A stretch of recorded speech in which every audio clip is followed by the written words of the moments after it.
በኢትዮጵያ ኩርሙሩክ ከተማ ሱዳን ፈጸመችው በተባለ የድሮን ጥቃት ሰላማዊ ሰዎች ሲገደሉ የእርዳታ ሰጪዎች ላይም ጉዳት ደረሰ። ዝርዝር መረጃውን አሁን ይዘናል እናካፍላችኋለን። በቤኒሻል ጉሙዝ ከ30 በላይ ሰዎች ከተገደሉበት ጥቃት የተረፉ ነዋሪዎች ስለተከሰተው አስከፊ ጥቃት በዝርዝር ገለጹ። መረጃውን እናካፍላችኋለን። ኢራን በቴሄራን ላይ ስለተፈጸመው ጥቃት በተባበሩት አረብ ኤሚሬትስን መክሰሷን ተከትሎ በብሪክስ ስብሰባ ላይ ውጥረት ነግሷል። የቮይስ ኦፍ ኢትዮጵያን ቤተሰቦች ሰብስክራይብ ማድረጋችሁን እያስታወስናችሁ በዝርዝር ወደምንመለከታቸው አንዳንድ ጉዳዮች እናልፋለን።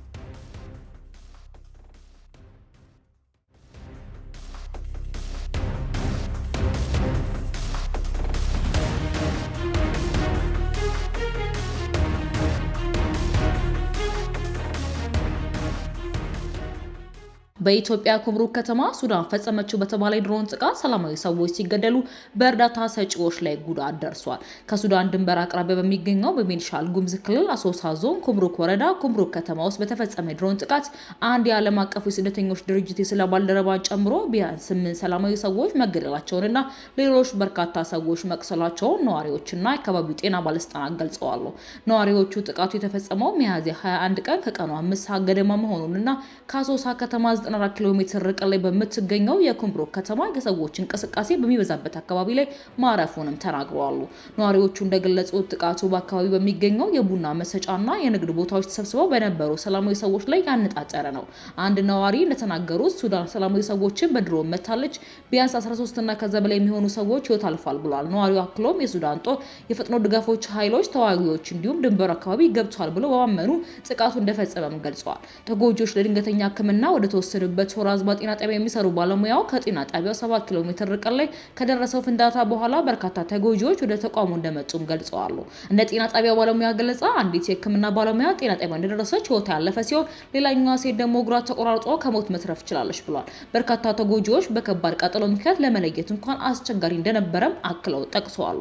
የአካባቢው ነዋሪዎች የፈጣን ድጋፍ ኃይሎች ተዋጊዎች የኢትዮጵያ ወታደራዊ ደንብ ልብስ በመልበስ በድንበር በሚገኙ ቀበሌዎች ውስጥ እየተንቀሳቀሱ መሆኑን ጠቅሰው ዝርፊያ፣ ማስፈራራትና ጾታዊ ጥቃትን ጨምሮ በሰላማዊ ሰዎች ላይ በደት እያደረሱ መሆኑን ተናግረዋል። የጥቃቱ ሰለባዎች 5 ወንዶች፣ 2 ሴቶችና አንድ ታዳጊ ወንድ ልጅ ሲሆኑ ታዳጊው በሆስፒታል በከባድ ደም መፍሰስ ምክንያት ህይወቱ ማለፉም ተገልጿል። ሆኖም የአካባቢው ነዋሪዎች እንደሚሉት ሌሎች ህይወታቸው ያለፈ ሰዎች በሌሎች ቦታዎች በመቀበራቸው አጠቃላይ ሟቾች ቁጥር ከዚህ ሊበልጥ ይችላል ብለዋል። እንደ ዓለም አቀፉ የስደተኞች ቁጥር መረጃ እንደ አውሮፓውያን አቆጣጠር ከጥር 3 እስከ ግንቦት 4 2026 ባለው ጊዜ ውስጥ በሱዳን ብሉ ናይል ግዛት በግምት 49512 ሰዎች ወይንም ደግሞ 9899 አባወራዎች ተፈናቅለዋል። ይህ ቁጥር እስከ ሚያዝያ 2 ቀን ተመዝግቦ ከነበረው 28020 ተፈናቃዮች ጋር ሲነጻጸር የ77 በመቶ ጭማሪ አሳይቷል። ተፈናቃዮቹ በብሉ ናይል ግዛት የተለያዩ አካባቢዎች የመጡ ሲሆን ከነዚህ መካከል ከአልኩርሙክ 18905፣ ከካባ 18722 እና ከጌሳን 11885 ተፈናቃዮች ይገኙበታል። የሱዳን ባለስልጣናት በተጨማሪ በብሉ ናይል ግዛት ውስጥ የሚፈጸሙ ጥቃቶች ኢትዮጵያ ቀጥተኛ ተሳትፎ አላት ሲሉ ከሷሉ። በሱዳን ኩርሙሩክ ግዛት ገዢ የሆኑት አብዱላቲ አልፋኪ ቀደም ሲል ከተማዋን የማይጠቁ ኃይሎች መነሻቸው ከኢትዮጵያ ግዛት ውስጥ ሲሆን ከኢትዮጵያ ይደግፋሉ ሲሉም ገልጸዋል። ሆኖም ይህ ውንጀላ እስካሁን በገለልተኛ ወገን አልተረጋገጠም። በኢትዮጵያ ግዛት ውስጥ ጸጥታ ስጋት እየናረ መምጣቱን በሰላማዊ ሰዎች ላይ ጉዳት መድረሱ እየተነገረ ሲሆን የኢትዮጵያ ባለስልጣናት በኩርሙሩክ ስለተፈጸመ ድሮን ጥቃት እስካሁን የሰጡት ይፋዊ መግለጫ ለመኖሩንም ነዋሪዎቹ አክለው ገልጸዋል። በሌላ መረጃችን በቤኒሻል ጉሙዝ ከ30 በላይ ሰዎች ከተገደሉበት ጥቃት የተረፉ ነዋሪዎች ስለተከሰተው አስከፊ ጥቃትም ገልጸዋል። በምዕራብ ኢትዮጵያ ቤኒሻል ጉሙዝ በመተከል ዞን በማንኩሽ ወደ ግልገል በለስ እየተጓዙ በነበሩ የህዝብ ማመላለሻ ተሽከርካሪዎች ላይ በታጠቁ ኃይሎች በደረሰ ጥቃት ከ30 በላይ ሰዎች መገደላቸውንና ሌሎች በርካቶች መቁሰላቸውን ተከትሎ ከጥቂት በህይወት የተረፉ ሰዎች የተፈጸመውን ሁከት፣ ግድያና ተሳፋሪዎች ከጥቂት ማምለጥ ሲጥሩ የነበረውን አሰቃቂ ሁኔታ ተናግረዋል።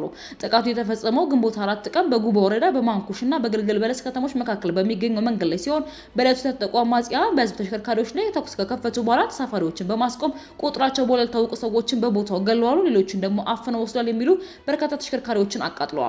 በጥቃቱ 3 ዘመዶችን ያጣና በህይወት የተረፈ አንድ ተሳፋሪ እንደገለጸው አውቶቡሳቸው ከማንኩሽ ተነስተው ወደ ግልገል በለስ እየተጓዘ ሳለ አስቀድሞ ጥቃት እንደተፈጸመ ወደ ነበረበት ቀጥና ሳይቅ መጓዙን ተናግሯል። አውቶቡሶችን ለበርካታ ሰዓታት ጥቃት እየተፈጸመበት ወደ ነበረው ስፍራ የገባው አካባቢው ምን እየተካሄደ እንደነበር መረጃ ሳይኖረን ነበር ሲል ተናግሯል። አውቶቡሱ ወደ ኋላ ለመመለስ ቢሞክርም ከተለያዩ አቅጣጫዎች ተኩስ ይዘንብብን ነበር፣ ማን በማን ላይ እንደሚተኩስ እንኳን ማወቅ አልተቻለም ነበር ብሏል። ግለሰቡ አክለው በሰዓቱ አውቶቡሱ መንቀሳቀስ ባለመቻሉ 2 ዘመዶቹ መገደላቸውን ገልጸዋል። ተሳፋሪዎቹ ከአውቶቡሱ ወርድ ለማምለጥ ሲሯሯጡ እኛን ጥይቱን ለመሸሽ ወደ ተለያዩ አቅጣጫዎች ሸሸን ሲል ገልጾ በዚህ በዚህ መሃል ሶስተኛው ዘመዴ በጥይት ተመቶ ደም ሲፈሰው አየሁ። ሁኔታው ረግቦ ቁስለኞች ወደ ካካሚ ወደሚገኘው ግልገል በለስ ከተማ ክሊኒክ ከመወሰዳቸው በፊት ህይወታቸው አለፈ ብሏል። የአይን እማኙ አክለውም ጥቃት ፈጻሚዎቹ በደም የታጠቁ እንደነበሩ ገልጸው ይዘዋቸው የነበሩት አንዳንድ መሳሪያዎችም ዘመናዊ ይመስላሉ ሲሉም አስረድቷል። እኛ እንጓዝበት ከነበረው አውቶቡስ ፊት ለፊት አንድ የመንግስት ፒክአፕ መኪና ይጓዝ ነበር ሲል ምንጭ ገልጿል። አክለውም የነበርንበት አውቶቡስ 42 ሰው የመያዝ አቅም ቢኖረውም በአካባቢው ባለው የትራንስፖርት ጥረት በሚፈቀደው ገደብ ላይ ወደ 70 የሚጠጉ ተሳፋሪዎችን ጭኖ ነበር ይላል። እንደ ምንጩ ከሆነ ታጠቁ ሰዎች አውቶቡሱን ከበው ሁሉም ሰው እንዲወርድ ከማዛቸው በፊት ተሳፋሪዎች የሚቃጠል የመንግስት ተሽከርካሪ ተመልክቷል። አክለውም ካስቆሙ በኋላ ንብረቶችን መፈተሽ፣ ሻንጣዎችን ማውረድ ጀመሩ። ውድ እቃዎች ይሰበሰቡ ነበር፣ ተሳፋሪዎችንም ይደበደቡ ነበር ሲል አስረድቷል። የኢትዮጵያ መከላከያ ሰራዊት አባላት በኋላ ላይ ከቦታው ደርሰው በመድረስ የተጎጂ ቤተሰቦችን ወደ ግልገል በለስና ማንኩሽ ማጓጓዛቸውን የገለጹ ምንጩ ነጋዴው ዘመዱ ግን በጥይት መቁሰሉን ህይወቱ አልፏል ብሏል። በአደጋው ወቅት ተመቶ የነበረው ዘመዳችን ህይወቱ ማለፉና አስክሬኑ እንድንወስድ ከባንኩሽ ጤና ጣቢያ ስልክ ተደውሎ ያነጋገረን ምንጩ አስክሬኑ ረቡዕ ዕለት ድረስ ወደ አሶሳ ያመጣ ነው ሲሆን ዛሬ ከሰዓት በኋላ የቀብር ስነ ስርዓቱ ይፈጸማልም ሲል ተናግሯል። ሁለተኛው አውቶቡስ ውስጥ የነበረና ከጥቃቱ የተረፈ አይን እማኝ እንደገለጸው የፒክአፕ መኪናው ተሽከርካሪ ጥቃቱ እንደተጀመረ ወዲያውኑ የተገደለ ሲሆን የአውቶቡስ ተሳፋሪዎች ደግሞ ተሰልፈው እንዲቆሙ ታዘው በሞት ጥቃት ተፈጽሞባቸዋል። ለማምለጥ የሞከሩ ግለሰቦች በጥይት የተመቱ ሲሆን ቁጥራቸው በውል ያልታወቁ ተሳፋሪዎች እስካሁን ድረስ ያሉበት አልታወቀም ብሏል። ሶስቱም ተሽከርካሪዎች በኋላ ላይ በእሳት እንዲጋዩ ተደርገዋልም ተብሏል። እንደ ክልሉ ባለስልጣናት ገለጻ በሰላም ስምምነት መሰረት የብሔንን ታጣቂዎች ቡድን አባላት ትጥቃቸው ፈተው ተሐድሶ ስልጠና በመውሰድ በክልሉ የሰላምና የልማት ስራዎች ላይ ለማሰማራት ወደ ክልሉ ተመልሰዋል ብሏል። የቡድኑ አባላት በክልሉ በሚገኙ በርካታ ወረዳዎች ውስጥ በማህበረሰቡ ዘንድ አቀባበል ተደርጓላቸዋል ሲሉም ኃላፊው ተናግረዋል። የክልሉ ርዕሰ መስተዳድር ሻርሊ ሐሰን ስምምነቱ መንግስት በክልሉ ለሚንቀሳቀሱ የታጠቁ ቡድኖች በተደጋጋሚ ሲያቀርብ የነበረው የሰላም ጥሪ ውጤት መሆኑንም ተናግረዋል።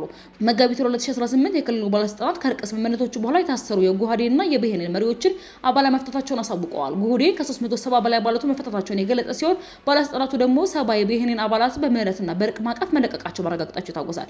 በተያያዘው በሚካሄደው ምርጫ ላይ ለመሳተፍ በመዘጋጀት ላይ የሚገኘው ጉሃዴን ግንቦት 5 ቀን ባወጣው መግለጫ አዲስ የተፈጸመውን ጥቃት በማውገዝ ለተጎጂዎችና ለቤተሰቦቻቸው መጽናናትን ተመኝቷል። ንቅናቄው ጥቃቱ ማንነታቸው ባልተለየ አሸባሪ ቡድኖች የተፈጸመ መሆኑን በመግለጽ ባለስልጣናቱ በአሸባሪ ቡድኑ ላይ ጠንካራ እርምጃ እንዲወስዱም ጥሪ አቅርበዋል። ይህ ዘገባ እስከተጠናከረበት ሰዓት ድረስ ከፌዴራል መንግስትም ሆነ ከክልሉ ባለስልጣናት የጥቃቱን ፈጻሚዎች በይፋ አላሳወቁም፣ እንዲሁም ይፋ የጉዳት መጠንንም አልጠቀሱም። የቮይስ ኦፍ ኢትዮጵያን ቤተሰቦች ሰብስክራይብ ማድረጋችሁን እያስታወስናችሁ ወደ መጪው ዘገባችን እናልፋለን።